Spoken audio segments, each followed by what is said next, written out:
مشاهدي الأفاضل، طيب الله أوقاتكم أينما كنتم بكل خير. أحييكم وأقدم لحضراتكم نشرة أخبار المساء والمستهل بالعناوين.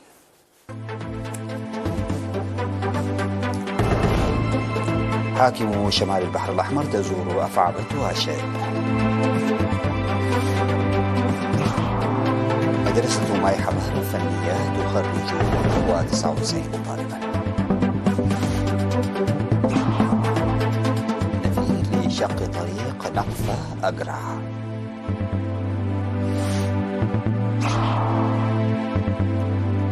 مقتل 13 شخصا على الأقل في غارات روسية على شمال غربي سوريا. وصول طائرة حاملة طائرات أمريكية إلى فيتنام.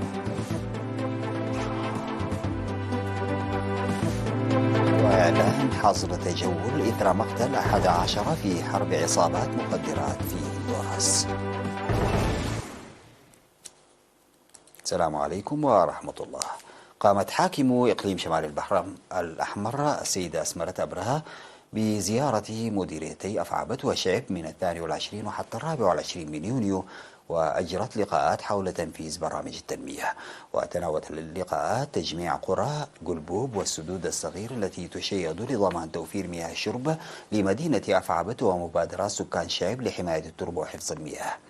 ودعت السيدة أسمرت لدى لقائها الإدارات والأعيان ولجان القرى وغيرهم في شعب بعد تفقدها أعمال بناء المجاري التحويلية. دعت المواطنين للمساهمة الواعية لإنجاح برامج التنمية الموضوعة. وتفقد السد المشيد في قبقب وتأثيره على السكان والمجرى التحويلي الذي يشيد في شيكا سطور لتنمية مساحة حوالي 1000 هكتار، داعية للدفع بأنشطة حماية التربة والمياه. ولدى لقائها بأعيان قلبوب قدمت توضيحا بشأن الدراسات التي قام بها الخبراء لتجميع القرى في موقع مختار وإرساء الخدمات الاجتماعية. وزارت في مديرية أفعبة السد الذي يشيد في أسقاق بتعاون إدارة الإقليم والشعب وقوات الدفاع ومشروع الدهلو لحل مشكلة مياه الشرب والسقي لحوالي 20,000 مواطن ومواشيهم، وقدم لها شرحا من الخبراء المشرفين على أعمال البناء. وطالب السكان لإيجاد حل لمصاعب خدمات المياه والكهرباء وتقديم الدعم الآلي لصيانة الحواجز المائية المتضررة كثيرا.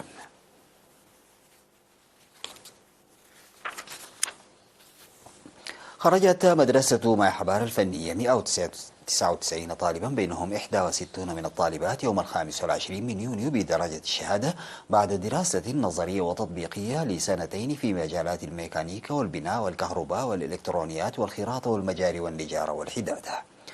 ودعا مدير المدرسة الأستاذ تسفاز قرايا في مراسم التخريج دعا الطلاب المتخرجين للمساهمة القوية في برامج التنمية والعمل الجاد لتطوير القدرات المكتسبة. وأشار المدير العام لقسم التعليم الفني والمهني في وزارة التعليم السيد تسفاي سيوم إلى الاستثمار الذي تقوم به الحكومة في الجامعات والمدارس الفنية، ودعا الطلاب المتخرجين لإدراك المسؤولية الملقاة على عاتقهم للعمل المضاعف. وأكد المتخرجون على تعويض الاستثمار الذي جرى لهم بالعمل المتفاني.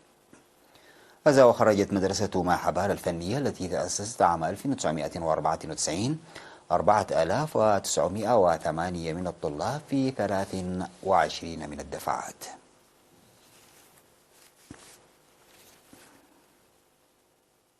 أفاد مستشار الصحة الذهنية في مستشفى كرن الممرض مبرة توكفلاي أن جهود بناءة تبذل لرفع الوعي المجتمعي للاستفادة من المؤسسات الصحية عامة ومتابعة الأمراض الذهنية على وجه الخصوص. وقال إن الأمراض الذهنية يمكن علاجها مثل الأمراض الأخرى إذا وجدت الرعاية والمتابعة اللازمة، موضحا بوجوب التعرف السريع على الأسباب المتمثلة في الأرق والضغوط والإحباط والرهاب. وأشار إلى أن أمراض فقدان الذاكرة والصرع تحتاج أيضا إلى الرعاية الصحية الجيدة، موضحا بأن قسم الصحة الذهنية في مستشفى كرن يقدم النصح والإرشاد للمرضى المراجعين. وأوضح بأن الصحة الذهنية أساسية ويجب علاج مسبباتها سريعا قبل استفحالها.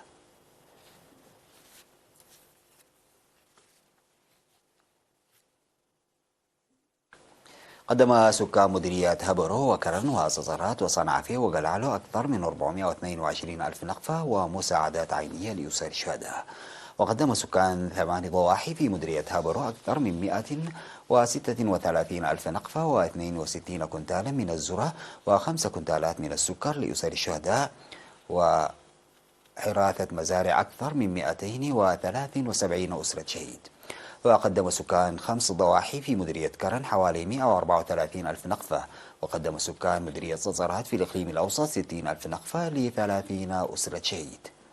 وفي مديرية صنعاء قدم عمال المؤسسات الحكومية 56 ألف نقفة لأسر الشهداء المحتاجة. وقدم عمال المؤسسات الحكومية في مديرية قلعلو بإقليم شمال البحر الأحمر 36 ألف نقفة ل6 أسر شهداء.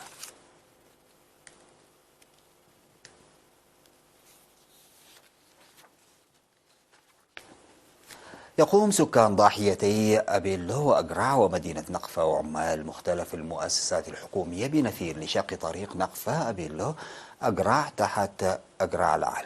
وأوضح المشاركون في النفير أنهم يشقون طريق جديد آمن بديلا للطريق القديم الذي كان يمر بالمنحدرات والجيوب الجبلية وينجرف بالسيول سنويا ويؤثر سلبا على الحياة الاجتماعية والاقتصادية. وتقوم إدارة مديرية نقفة بتجهيز أدوات العمل الذي يشارك فيه أكثر من 200 شخص للمساهمة في إنجازه سريعا.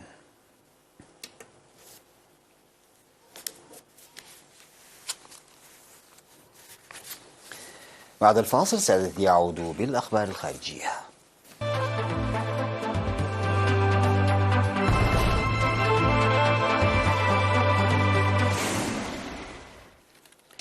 قتل 13 شخصا على الأقل في غارات شنتها طائرات روسية على مناطق في شمال غربي سوريا يسيطر عليها مقاتلون معارضون وفق ما أفاد المرصد السوري لحقوق الإنسان في هجوم هو الأكثر دموية هذا العام. وقال مدير المرصد رامي عبد الرحمن لوكالة الأنباء الفرنسية قتل 9 مدنيين بينهم طفلان جراء هذه الغارات الجوية التي استهدفت سوقا للخضار والفاكهة في محافظة إدلب. كما قتل 4 أشخاص في غارة أخرى على أطراف مدينة إدلب بحسب المصدر نفسه. وأشار مدير المرصد إلى أن الغارات الروسية جاءت ردا على هجمات بطائرات مسيرة خلال الأسبوع المنصرم أدت إلى مقتل 4 مدنيين بينهم طفلان الأسبوع الماضي.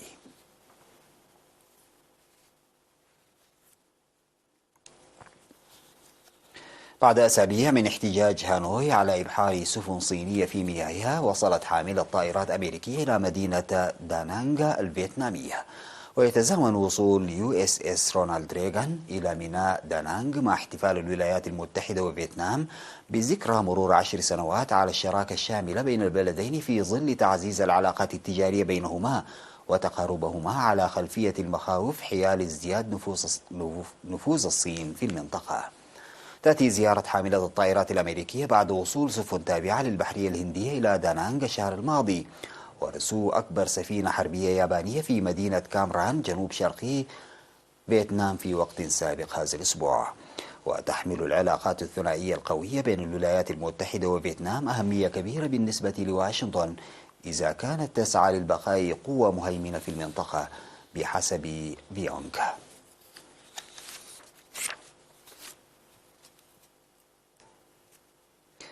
أصدرت رئيسة هندوراس زيومارا كاسترو قرارا بحظر التجول في مدينة شولوما حيث قتل 11 شخصا في اليوم السابق بأيدي قتلة مأجورين جندهم تجار مخدرات.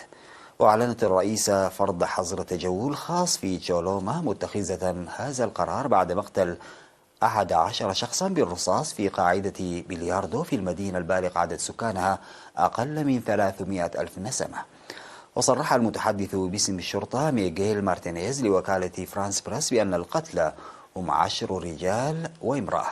يأتي ذلك بعد 5 أيام على مقتل 48 سجين في اشتباكات بين عصابات متناحرة داخل سجن للنساء قرب العاصمة.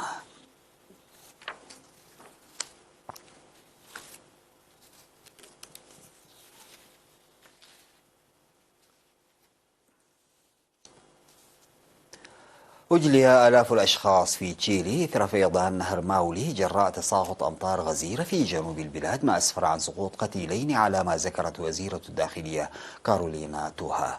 وفي أحدث حصيلة رسمية أكدت الوزيرة مقتل شخصين في الفيضانات، فيما لا يزال 6 أشخاص في عداد المفقودين.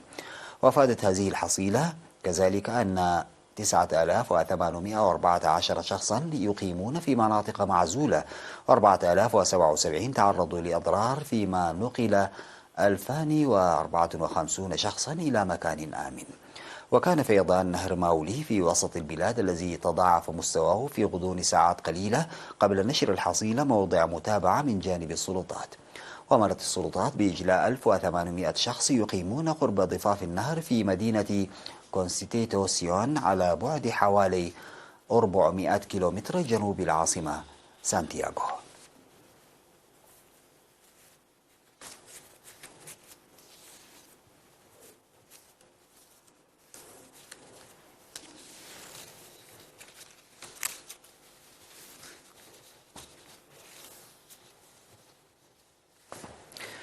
ختام هذه النشرة فيما يلي تذكير بالعناوين.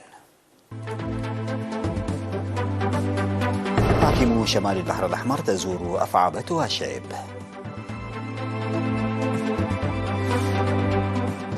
مدرسة ماحبار الفنية تخرج 199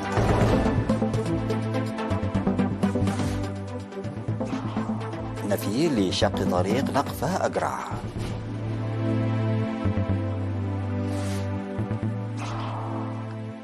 مقتل 13 شخصا على الأقل في غارات روسية على شمال غربي سوريا. وصول حاملة طائرات أمريكية إلى فيتنام.